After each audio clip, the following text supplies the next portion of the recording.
Olá pessoal, sejam bem-vindos ao canal Tudo em Torno. Meu nome é Edson Oséias e no vídeo de hoje eu quero conversar com vocês um pouquinho a respeito sobre a programação da máquina CNC.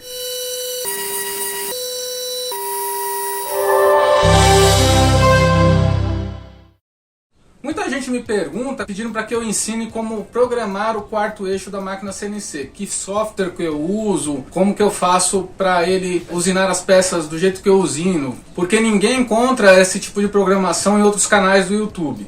E hoje eu queria conversar com vocês para explicar como eu cheguei nesse tipo de programação e que caminho você deve seguir para conseguir fazer a programação do jeito que eu faço.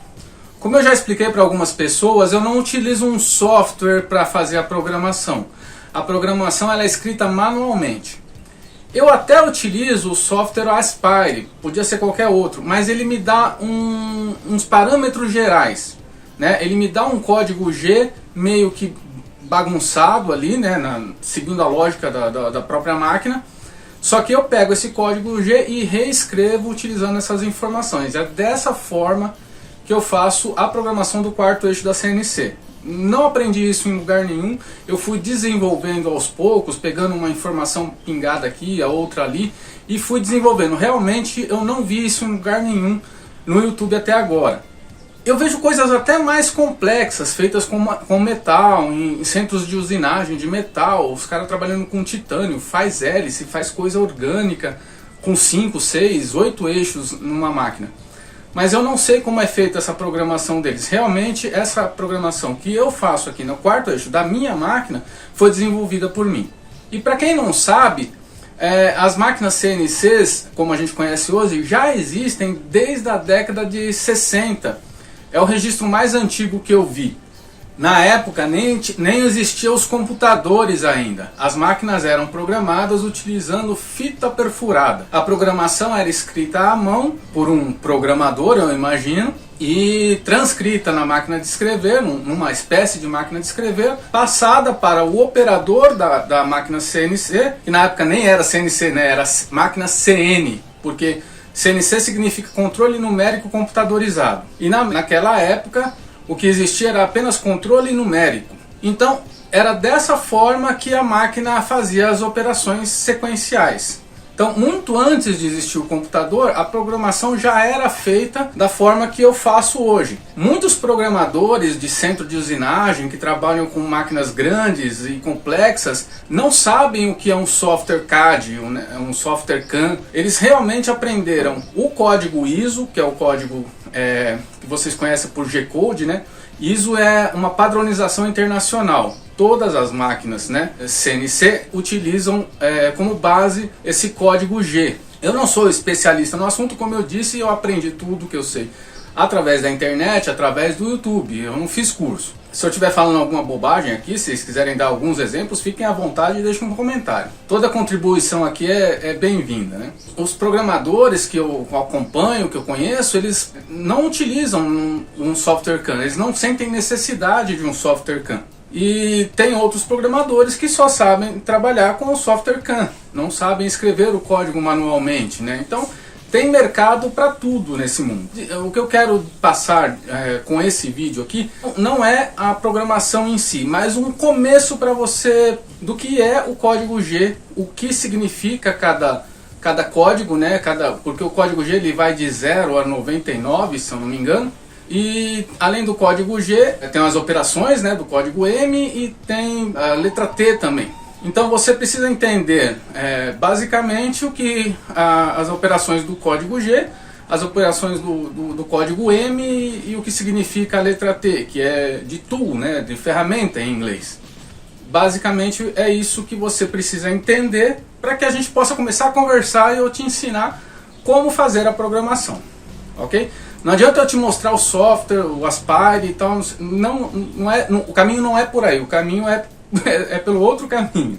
Resumindo, neste vídeo eu quero indicar para vocês um canal que eu achei recentemente do meu amigo André, meu mais novo amigo, o Andrezão, e ele tem muita bagagem, ele já trabalhou com várias máquinas CNC usinando metal, e ele construiu um torno CNC para trabalhar com madeira, porque ele gosta, ele é aficionado por madeira, ele tem uma paixão por madeira, assim como eu, assim como vocês que assistem esse vídeo, eu imagino, né?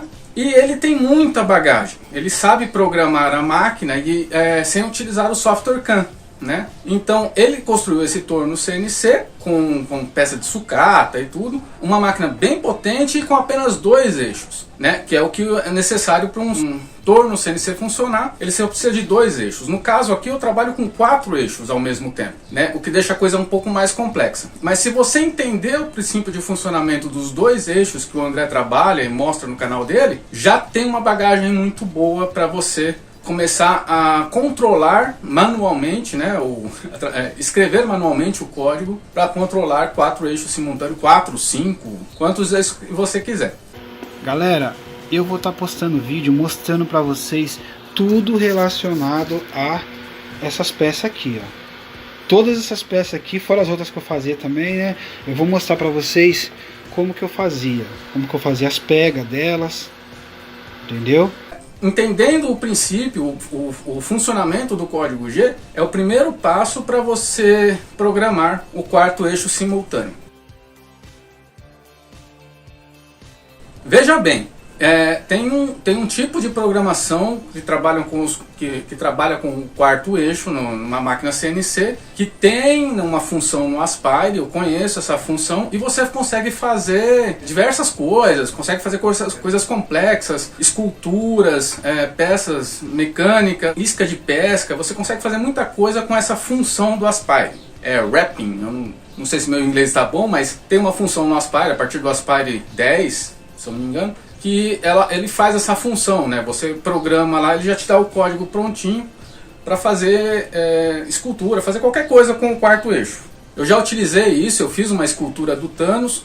O Kleber Martins também, ele está trabalhando com o 4º eixo agora, ele está fazendo uns trabalhos bem bacanas com o 4º eixo, ele ensina a construir o 4º eixo, vai ensinar a programar em breve, a programar o 4º eixo, só que é uma programação através de software, então você tem aquela meio que limitação, você vai fazer que o software te entregar. Não sabendo como funciona o código G, você vai ficar à mercê do código que o software te entregar. E isso torna o trabalho às vezes demorado demais, às vezes são muitas etapas que poderiam ser puladas. O software ele vai sempre trabalhar com uma margem de segurança, então a fresa vai sempre recuar para o ponto 0 para poder ir para um outro lugar, Isso deixa o trabalho às vezes muito demorado e às vezes não compensa.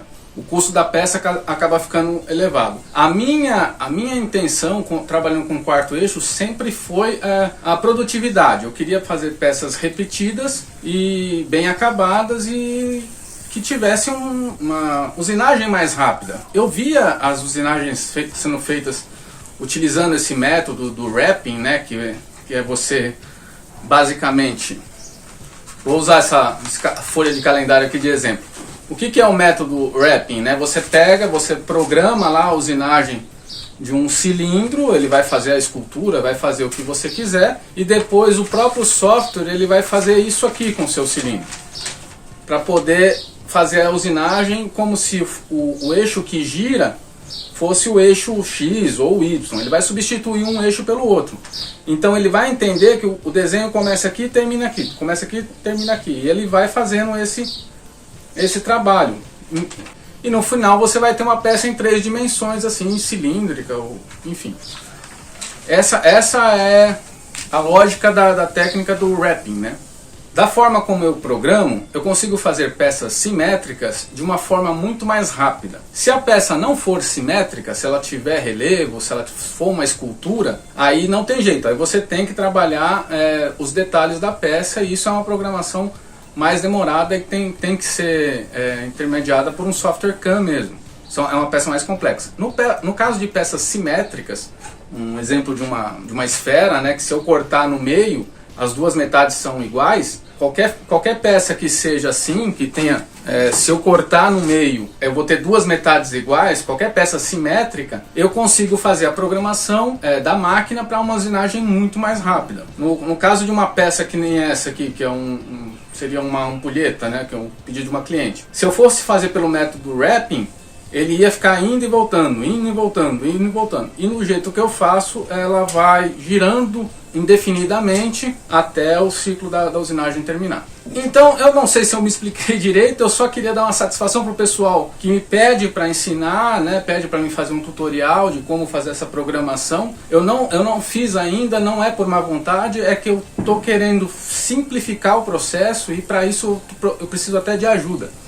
Eu tenho um gargalo que é o pós-processador do Aspire, né? Eu utilizo o Aspire, faço lá o meu desenho no Aspire, passo por um pós-processador, que se você trabalha com Aspire você sabe que você escolhe, lá tem uma lista de pós-processadores, né? Eu passo por um pós-processador e depois ele me entrega o código, esse código eu modifico. E esse é um processo muito trabalhoso, às vezes eu fico 2, 3 horas em cima de um único código, reescrevendo ele para poder fazer a usinagem. O que eu precisaria? Eu precisaria de um pós-processador específico para o que eu faço. Eu sei o que eu preciso, eu só não sei como editar o pós-processador. Então, se alguém souber aí como fazer a edição do pós-processador, eu já li o manual, eu entendi alguma coisa, eu já modifiquei o pós-processador, mas eu queria inserir informações no pós-processador. E eu cheguei num ponto que eu não entendo, eu não sei como fazer, e eu até aproveito esse vídeo aqui para pedir ajuda. Se alguém quiser entrar nesse projeto aí de criar uma programação mais fácil para o quarto eixo, tiver noção de programação, me manda uma mensagem, um comentário que a gente vai trocar ideia. Certo? Então é isso. Vai lá no canal do André, conheça o canal, já dá uma força, ele está começando agora. Esse vídeo é para dar um incentivo maior para ele, porque ele tem muito conteúdo, né? Eu já conversei com ele no particular. Ele tem muito conteúdo, ele tem uma didática muito boa. Eu gostei da forma como ele explica. E a tendência é ficar cada vez melhor, né? Assim que ele se familiarizar com as câmeras e pegar o jeito da coisa, né? Comprar um tripé, viu, André? Assim que ele se familiarizar melhor com o YouTube e ficar mais solto, a didática dele é muito boa, ele vai crescer muito rápido, eu acredito nisso. Então chega lá no canal do André, já se inscreve de cara, assiste o vídeo que eu vou deixar o link aqui na descrição, e escreve lá no comentário, lá, vindo do canal do Edson, né, vindo tudo em torno, só pra dar uma força pra ele lá, que qualquer comentário, qualquer coisa que você escreva no comentário, ajuda o YouTube a indicar aquele vídeo para mais pessoas, porque as pessoas estão achando aquele conteúdo relevante. Então segue aí o canal do Kleber Martins, segue aí o canal do Andrezão, e qualquer dúvida que vocês tiverem, manda aí nos comentários que na medida do possível eu vou respondendo. Beleza? Espero que tenham gostado desse vídeo e até o próximo Tudo em Torno, com novas dicas aí de canais bacanas para vocês seguirem. E vem novidade por aí, hein? Valeu!